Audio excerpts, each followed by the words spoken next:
My lightning strike is on quadriceps strains. Quadriceps strains are very common in football, such as to the kicker and to the receiver because of repetitive kicking and sprinting. The rectus femoris is the most common injury to the quadricep muscles. Muscle strains to the rectus femoris and bicep femoris is more common during preseason.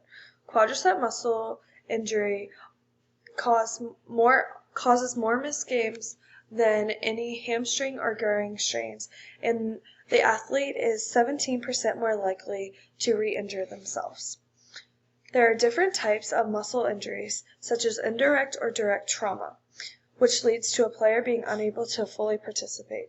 Indirect muscle injury is caused from a structural or a functional problem, which the athlete needs to get an MRI or an ultrasound in order to tell if they are injured. But for a direct muscle injury, it is a traumatic injury caused by a direct blow, such as a tackle by an external force. The most common site for a rectus femoris injury is the direct myotendinous junction near the knee joint, but an injury can also occur to the muscle belly. Since I've been working at Hampden-Sydney, we have experienced a lot of quadriceps strains to the receivers and kickers, and from my research, the evidence proves that it is common in kickers and in sprinters, which is what the receivers do during their routes. Some signs and symptoms that occur for an acute rectus femoris injury is that the player feels a tearing sensation and stops playing. On the pain scale, it is most likely a 6 out of 10 or higher. For a subacute injury, the player reports gradual onset of pain during running and kicking, so the athlete can start with a 2 on the pain scale and increase all the way up to a 5, depending on their pain tolerance. Risk factors that can occur for muscle strains are the age of the patient, muscle weakness, and previous history. Examination of a patient can reveal that stretching, palpation at the site of the injury, and resistant knee extension can be painful. Strength imbalance has been associated with injuries to the athletes.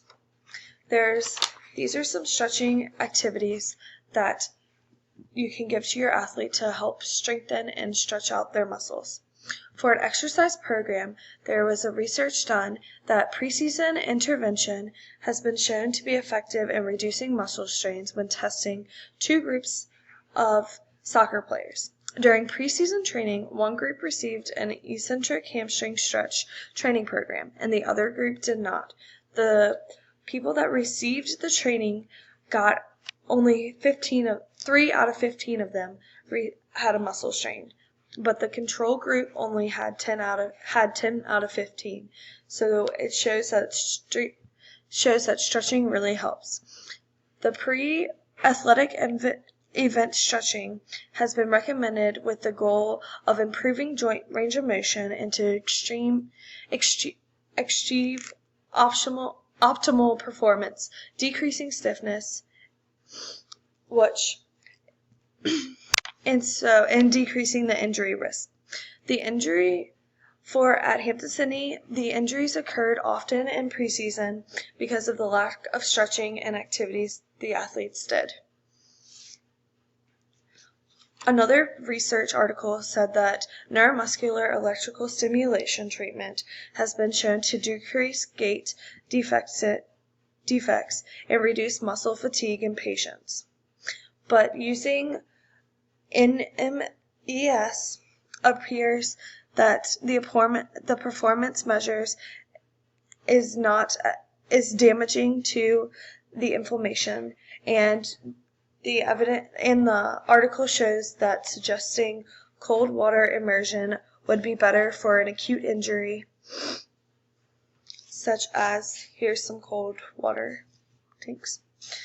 The treatment that we did at Hampden-Sydney was that we would recommend that the athletes do ice baths and they could stretch while they were in there, if that would help, and that the athlete would be out of practice if they have symptoms so that they could limit so they could limit their ability so that they could go back to practice later.